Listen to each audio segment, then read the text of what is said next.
नमस्कार, आप देख रहे हैं सी न्यूज़ भारत और मैं हूं आपके साथ आकांक्षा यादव। वक्त हो चुका है न्यूज़ आर का। रुक करेंगे खबर की तरफ, जहां ताज नगरी में कोरोना का ग्राफ लगातार बढ़ता जा रहा है। इसी के मद्देनजर डॉक्टर वरुण सरकार ने संवाददाता अनुज उपाध्याय से खास बातचीत करते हुए बताया कि कोरोना अभी खत्म नहीं हुआ है, इससे सतर्क और सावधान रहें। अभी सोशल डिस्टेंसिंग और मास्क का प्रयोग अवश्य करें। उनका कहना था कि होली त्योहार पर खास तौर पर सावधानी बरतें, गले और हाथ मिलाकर शुभकामनाएं देने से बचें। डॉक्टर सरकार ने जिला प्रशासन की गाइडलाइन के अनुसार ही त्योहार मनाने की अपील की है। हमारे साथ मौजूद है शहर के वरिष्ठतम चिकित्सक डॉक्टर वरुण सरकार। कोविड वैक्सीनेशन सरकार हॉस्पिटल में हो रहा है, किस तरह से हो रहा है, क्या क्या सुविधाएं मौजूद हैं, आइए उनसे बातचीत करते हैं।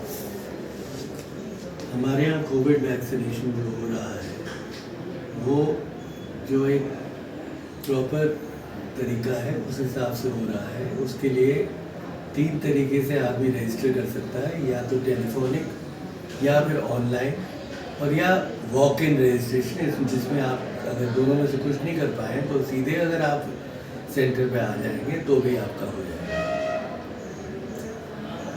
अभी कितने आयु वर्ग में वैक्सीनेशन हो रहा है और किस तरह की एहतियात बढ़ते जा रहे हैं?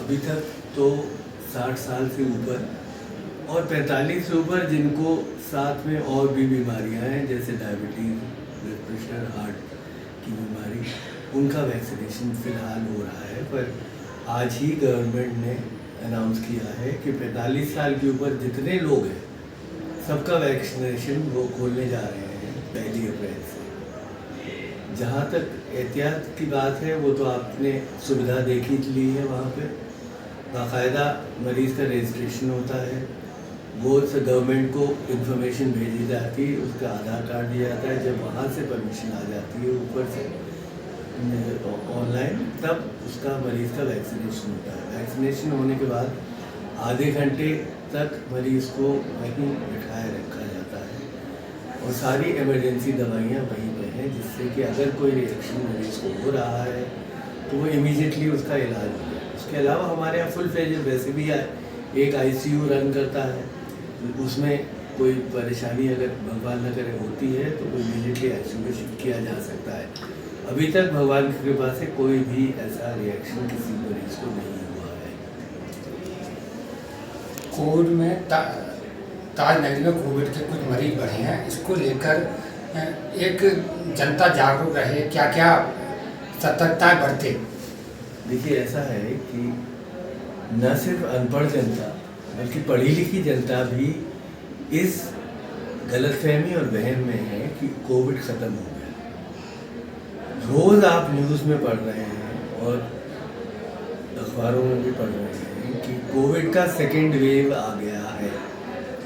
अगर आपको ये पता है कि कोविड का सेकेंड वेव आ गया है तो जो एहतियात आप कोविड के टाइम में बरत रहे थे, जैसे कि मास्क पहनना, सोशल डिस्टेंसिंग रखना और हाथ धोना रेगुलरली, ये आप करते रहें, वही इसमें आपका भला है।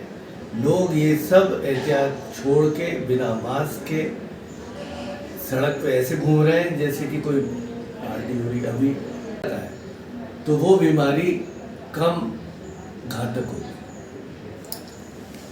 वैक्सीनेशन को लेकर भ्रम की लोगों में तो अभी भी थोड़ी सी स्थिति बनी हुई है, कहीं कोई साइड इफेक्ट या किसी प्रकार का कहीं? मेरे ख्याल से जितना वैक्सीनेशन, आपके भी बच्चे होंगे, सब लोगों के बच्चे हैं, जितना वैक्सीनेशन हिंदुस्तान में अब होने लगा है, शुरू से हो रहा है, स्मॉल पॉक्स का, पोलियो का, तो वैक्सीनेशन ही है। बच्चों में भी जब आपके बच्चे होंगे तो जब आपने लगवाया होगा तो बच्चे को बुखार तो सामान्य आया ही होगा, 1-2 दिन इरिटेबल रहा होगा, जहाँ पे इंजेक्शन लगाया वहाँ थोड़ा लाल हो गया होगा, तो ऐसा तो कोई सीरियस साइड इफ़ेक्ट नहीं है। अब बुखार अगर आ रहा है, जाड़ा लग रहा है आपको, तो उससे कोई डरने का क्या काम है भाई? आप उस बीमारी से डरेंगे या उसके इलाज से डरेंगे? जिससे ना हो वो आप करिए, क्योंकि ये भ्रम तो लोग हर चीज़ में पैदा करते हैं। शुरू में जब स्मॉल पॉक्स का वैक्सीन होता था तो लोग गांव में जब जाते थे वैसे ही चेक कराने, या नसबंदी जब हो रही थी तब जैसे ही डॉक्टर्स की टीम वहाँ पहुँचती थी, मैंने कैंप किए हैं गांव-गांव, तो सबसे पहले वो ये कहते थे कि शुरू में कहते थे कि ये वैक्सीन लगाने आ गए, टीका लगाने आ गए। वो वहाँ खड़े होते थे सबके साथ, बच्चे खड़े होते तो छोड़िए बड़े भाग जाते थे। फिर आया ये नसबंदी का दौर, अरे साहब ये नसबंदी करने चले आए, अबे तुम्हें क्या पकड़ के कोई नसबंदी कर देगा तुम्हारी क्या? तो वही बेवकूफ़ी अगर आप कर रहे हैं, बाकी देशों में भी तो वैक्सीनेशन हो रहा है, लोग बढ़ बढ़ के वैक्सीनेशन कर रहा है। जितना फैसिलिटी हमारे देश को है, वैक्सीन का हब है हमारा देश, 80% दुनिया की वैक्सीन इंडिया में बनती है। सारे देशों को सप्लाई जो हो रही है वैक्सीन वो इंडिया से हो रही है। तो जहाँ वैक्सीन का परंपरा शुरू से रही है, वहाँ पे आप इस वैक्सीन को भी दूसरी तरह नहीं ट्रीट करते। बच्चों को क्यों लगवा देते हैं भाई पे? तो बच्चों को भी मत लगवाइए अपने। हमारे साथ मौजूद थे ताज नगरी के वरिष्ठतम चिकित्सक डॉक्टर वरुण सरकार। उन्होंने बड़ी अच्छी चीज़ें बताई हैं। भारत वैक्सीनेशन का हब है। वैक्सीनेशन कराने में किसी प्रकार की भ्रम की स्थिति नहीं होना चाहिए। जैसे बच्चों को टीकाकरण होता है, उसी प्रकार से कोरोना से बचाव के लिए वैक्सीनेशन कराना अति आवश्यक है।